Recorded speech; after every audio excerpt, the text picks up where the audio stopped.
তাসকিন আহমেদ একটার পর একটা আগুনের গলা ছুটছেন। স্পিড মিটারে দেখাচ্ছে ঘন্টায় 144 কিলোমিটার, একটা তো 146ও দেখালো। 140, 141, 142 গতিতে করছিলেন বলগুলো, কিন্তু সব বলই হার্দিক পান্ডিয়া খেলছিলেন মিডিয়াম পেসের মতো। পয়েন্টে একবার ব্যাট আলতো করে ছুঁয়ে 4 মারলেন, আবার একটা খেললেন আপার কাট। বলটা কোন দিকে গেল তা একবার পেছনে ফিরে তাকিয়েও দেখলেন না। আধুনিক ক্রিকেটের ভাষায় যাকে বলে নো লুক শট।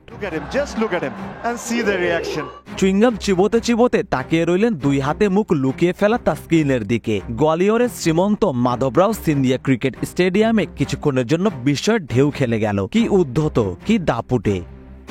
গতকাল রাতে পান্ডিয়ার ওই শটটি সামাজিক যোগাযোগ মাধ্যমে রিল হয়ে ছড়িয়ে পড়েছে। সবাই বলছেন কি আক্রমণাত্মক ব্যাটিং পান্ডিয়ার। এখানে পান্ডিয়ার ওই শটটির খুনে মেজাজটাই সবার চোখে পড়ছে বেশি, অথচ ওই শটের পেছনে ক্ষুরদার ক্রিকেট মস্তিষ্কটা কজনের চোখে পড়েছে। পান্ডিয়ার ওই নো লুক আপার কাটটি নিঃসন্দেহে তার স্কিলের প্রমাণ দেয়, কিন্তু যেই সময় তিনি শটটি খেলেছেন সেটি তার স্কিলের সাথে গেম অ্যাওয়ারনেস এবং প্রপার গেম প্ল্যানেরও প্রমাণ দেয়। তাসকিনের ইনিংসের 12তম ওভারের প্রথম বল দুটি ছিল ইয়র্কার। প্রথমটি পান্ডিয়া কোন রকমে ব্যাটে ছুঁয়ে নন স্ট্রাইকে গিয়েছিলেন। পরের ইয়র্কার থেকে নীতিশ রেড্ডি 1 রান নিলেও আবারও স্ট্রাইকে আসেন পান্ডিয়া। টানা দুটি গতিময় ইয়র্কারের পর তাসকিন যে আবারও একই লেংথে বল করবেন না তা আগে থেকেই অনুমান করেছিলেন পান্ডিয়া। ওই মুহূর্তে পান্ডিয়া ভাবছিলেন একজন পেসারের মতো করে, শরীরের সবটা ভর তিনি পেছনে রেখে বাউন্সার কিংবা লেংথ বলের অপেক্ষায় ছিলেন। সেখান থেকেই তিনি শুধু ব্যাটটা ছুঁয়েছেন। ওই একটা বলেই পান্ডিয়া দেখিয়েছেন স্মার্ট ক্রিকেট কি জিনিস। তার আগে ছোট ইনিংসে ক্রিকেটের বুদ্ধিমত্তার পরিচয় দিয়েছেন অধিনায়ক সূর্যকুমার যাদবও। তাসকিনরা জোরে বল করে গেছেন, তিনি গতি ব্যবহার করে 3 বার বল উড়িয়েছেন ছক্কার জন্য, 4 মেরেছেন 2টি। সেগুলোতেও ছিল বোলারের গতি ব্যবহারের চেষ্টা।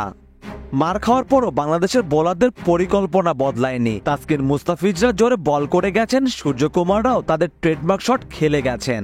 অথচ বাংলাদেশের ব্যাটারদের ব্যাটিং দেখে মনে হয়েছে কোনোরকম পরিকল্পনা ছাড়াই তারা খেলতে নেমেছেন। কিন্তু বাংলাদেশের ব্যাটাররাও তো ভারতের মতো স্মার্ট ব্যাটিং করতে পারতেন। তাদের মধ্যেও আক্রমণাত্মক মানসিকতা দেখা গেছে। উইকেট হারালেও মেরে খেলার চেষ্টা ছিল সবার মধ্যে। বিশাল হারের এই ম্যাচে যদি কোনো ইতিবাচকতা থাকে তাহলে সেটা ওই মেরে খেলার চেষ্টা। কিন্তু শুধু মেরে খেললেই তো হবে না, আক্রমণটাও তো কৌশলী হতে হবে। ভারতের কাছে মূলত কৌশলেই হেরে গেছে বাংলাদেশ। না, ভারত বাংলাদেশ একই শক্তিমত্তার দল নয়। ভারত টি-20-র বর্তমান চ্যাম্পিয়ন দল, আর বাংলাদেশ এখনো এই ফরম্যাটের সেমিতেও খেলতে পারেনি। তুলনাটা তাই অমূলক এখানে। কিন্তু বাংলাদেশ যদি সির্ফ পাওয়ার হিটিং না করে ভারতের মতো কৌশলী হতে পারত তাহলে হয়তো দিন শেষে এত হতশ্রী দেখাতো না স্কোরবোর্ডটা।